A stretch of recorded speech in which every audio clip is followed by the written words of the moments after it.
फलटण वाठार निंबाळकर या गावाचा वाढता विस्तार पाहता या गावातील नागरिकांना रस्ते, वीज, शाळा, अंगणवाडी तसेच प्राथमिक आरोग्य केंद्रांच्या बाबतच्या सर्व सोयीसुविधाबाबत आणि वाठार निंबाळकर या गावाला जोडणाऱ्या सर्व रस्त्यांच्या विकासासाठी, अंतर्गत गावातील रस्त्यांच्या विकासासाठी आम्ही कटिबद्ध असून या गावाच्या सर्वांगीण विकासासाठी कोणत्याही प्रकारचा निधी कमी पडू दिला जाणार नाही, असे प्रतिपादन ॲडव्होकेट जिजामाला नाईक निंबाळकर यांनी वाठार निंबाळकर येथे विविध विकास कामांच्या भूमिपूजनाच्या समारंभावेळी केले आहे। यावेळी युवा नेते अभिजित भैया निंबाळकर यांनी माजी खासदार रणजितसिंह नाईक निंबाळकर आणि आमदार सचिन पाटील यांच्या विकासाच्या भूमिकेबाबत बोलताना सांगितले की फलटण तालुक्यातील सर्वच गावांमध्ये अत्यावश्यक असणाऱ्या विकास कामांसाठी ग्रामविकास मंत्री जयकुमार गोरे आणि आमदार सचिन पाटील यांच्या माध्यमातून माजी खासदार रणजितसिंह नाईक निंबाळकर यांच्या मार्गदर्शनानुसार महाराष्ट्राचे लाडके मुख्यमंत्री देवेंद्र फडणवीस यांच्या वतीने फलटण तालुक्यातील सर्व प्रकारच्या विविध विकास कामांसाठी भरीव निधीची तरतूद केली असून फलटण तालुक्यातील अत्यावश्यक असणाऱ्या प्रत्येक गावात कोणत्याही प्रकारच्या विकास कामाबाबत आम्ही सतर्क असून गाव पातळीवरील नागरिकांच्या मागणीनुसार गावातील विकास कामे प्राधान्याने करण्याचा प्रयत्न चालू आहे। या कार्यक्रमाच्या वेळी वाठार निंबाळकर या गावचे बहुसंख्य नागरिक, भाजप व महायुतीचे पदाधिकारी, कार्यकर्ते तसेच पंचक्रोशीतील इतर मान्यवरही उपस्थित होते।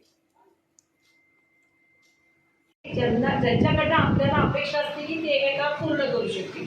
मी स्वतः अभिभावजींचा फॉलोअप घेईन, ह्यांच्या संपर्कात तर मी आहेच। त्याच्यातल्या तांत्रिक अडचणी कशा दूर करता येतील ह्याचा आपण सगळे मिळून प्रयत्न करू। आता राहिला विषय निधीचा, तो कमी पडणार नाही। आपल्या रणजितदादांच्या माध्यमातून, आमदारांच्या माध्यमातून आणि आपले जयाभाऊ आहेत त्यांनी सुद्धा आपल्याला त्या दिवशी 100 कोटी देतो म्हणून सांगितलेले आहे। त्याच्यामुळे निधी काही कमी पडणार नाही। तुमच्या सगळ्यांचं सहकार्य नेहमीच आमच्या कुटुंबाबरोबर असतं। मी पंचायत समितीला उभी होते त्यावेळेलाही होतं, जिल्हा परिषदेला उभी होते त्यावेळेही होतं। त्यामुळे आमच्या कुटुंबाचं या गावावरती विशेष प्रेम आहे, आपलेपणा आहे। त्यामुळे तुम्ही हक्काने तुमची जी काय कामं असतील ती सांगा, जेवढी करता येतील तेवढी करण्याचा प्रयत्न केला आहे। 5 कोटी निधी टाकलाय, अजूनही काही हवं असेल तर आपलेपणाने सांगा, जरूर ती पूर्ण करायचा आम्ही प्रयत्न करू।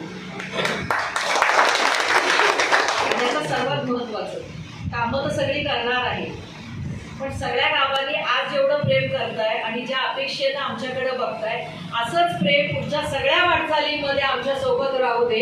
आणि जशी तुमची आमच्याकडे काही अपेक्षा आहे तशा आमच्याही अपेक्षा तुम्ही सगळे मिळून पूर्ण कराल, ही अपेक्षाच मी तुमच्या सगळ्यांच्याकडे व्यक्त करते। एवढं बोलून मी माझे 2 शब्द संपवते। धन्यवाद। तुम्हाला लागेल ते तुम्ही आमच्यापर्यंत पोहोचवा, त्याच्या तांत्रिक बाबी सगळ्या दूर करा। टप्प्याटप्प्यानं आपण जरूर ती कामं सगळी पूर्ण करायचा प्रयत्न करू। आणि तुम्ही मनापासून बोलला त्याबद्दल खूप खूप धन्यवाद। परत एकदा आठवण करून दिली त्याबद्दलही खूप खूप धन्यवाद। मी स्वतः आता ह्याचा फॉलोअप ठेवीन, कारण कसं माहिती आहे का की मला असं वाटतं अपेक्षा आणि तक्रार या दोन्ही गोष्टी त्याच लोकांकडनं केल्या जातात की ज्यांच्याकडनं अपेक्षा असते की ते ती कामं पूर्ण करतील। आणि तुम्ही एवढ्या अपेक्षा दिला, ज्यांचं आपल्याला सहकार्य आपल्या फलटण तालुक्याचे आमदार सचिन पाटील साहेब, ज्यांच्या मार्गदर्शनाखाली हा निधी पडला जातो, कोणत्या गावात कुठं पडला जाईल ह्या तुमच्या भागाच्या माजी पंचायत समिती सदस्य, माजी जिल्हा परिषद सदस्य जिजामाला नाईक निंबाळकर वहिनी साहेब यांच्या नेतृत्वाखाली हा निधी तुमच्या गावात येतो। आणि जास्त करून विशेष करून वहिनी साहेबांचं प्रेम तुमच्या गावात जास्त आहे, म्हणून मी काही कामं तुम्हाला आता सांगणार की गावात काय दिलं आहे। मला वाटतं माहितीच असते, पण मी एकदा परत माहितीसाठी एकदा सांगतो की आत्ता जे आपण नारळ फोडले 15,25,000 अंगणवाडीसाठी नारळ फोडला, आपण जिल्ह्यामध्ये अंगणवाडी वाढतो। दुसऱ्या आपण 25-15 6 लाखाचे 2 रस्ते घेतलेले आहेत। आमदार फंडातून आपण 7 लाखाचे 3 रस्ते कॉम्प्लीट रस्त्याचे घेतलेले आहेत। प्राथमिक आरोग्य केंद्र आपण 4,25,000 एक आपण मंजूर केलं आहे, त्याच्यामध्ये दुरुस्ती आहे प्राथमिक आरोग्य केंद्रासाठी। आणि आत्ता माझ्या मते आपण 2 खोल्या आपण शाळेच्या बांधतो, एक माझ्या मते 12 लाखाच्या 3 असतील, असा हा निधी आहे। सांगण्याचा उद्देश दुसरा अजूनही, आपण ज्या रस्त्याने आलो खासदार साहेबांचा विशेष प्रेम काय सांगतात ते मला माहीत नाही। त्यांनी कॉन्क्रीट रस्ता गावाच्या कमालीपासून 2 किलोमीटरचा कॉन्क्रीट रस्ता 5.5 मीटर रुंदीचा तो ऑलरेडी मंजूर झाला आहे। हा कमीत कमी रस्ता 4 कोटी रुपयापर्यंतचा आहे। हा सरकारचा प्रोजेक्ट आहे. ह्या रस्त्याचं उद्घाटन करण्यासाठी स्वतः खासदार साहेब येतील, त्या बाबतीत दुमत नाही. आणि हा रस्त्यामध्ये तुमच्या गावातला माझ्या मते जवळजवळ 50% गावाचा भाग कव्हर होईल असं माझं मत आहे. मला पलीकडे नाही सगळ्यात होतं. आणि दुसरा तुमच्या वाठा निंबाळकर ते वाकडी पहिल्या टप्प्याचे पहिले पैसे मंजूर करून परत 2 किलोमीटरचा मुख्यमंत्री ग्रामसडक योजनेतून जातोय. त्यामुळे वाठामधून वाकडी जाणारा प्रमुख रस्त्यानं जाता तो सुद्धा रस्ता तुमचा आज मंजूर होऊन त्याच्यावर निधी पडलेला आहे. म्हणजे त्याला बजेटमधून सुद्धा पैसे मिळाले, मुख्यमंत्री ग्रामसडक योजनेमधून पण पैसे मिळाले.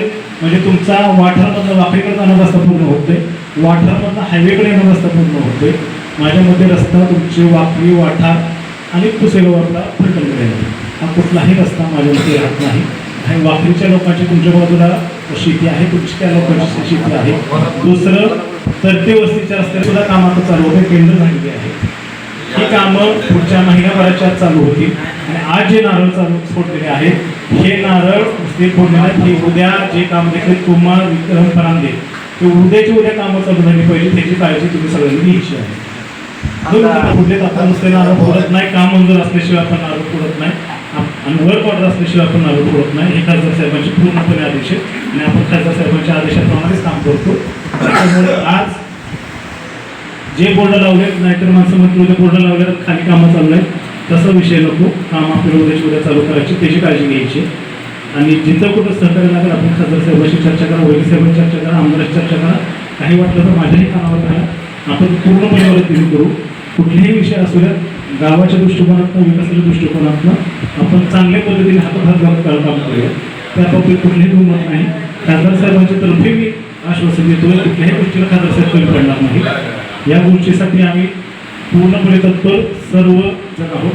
त्यासाठी पाहूनचं तुमचं सर्वांचं सहकार्य आम्हाला राहील, या बाबतीत आम्ही शंका बाळगणार नाही. मी माझी धन्यवाद.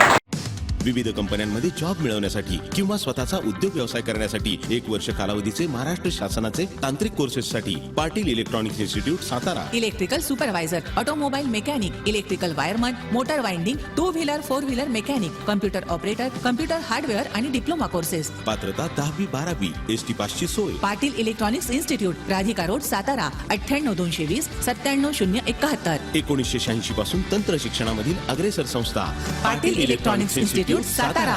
आपल्या तालुक्यातील जिल्ह्यातील बातम्या सर्वप्रथम पाहण्यासाठी आजच सातारा न्यूजला YouTube चॅनलवर सबस्क्राईब करा, लाईक करा, शेअर करा आणि बेल आयकॉन प्रेस करायला विसरू नका.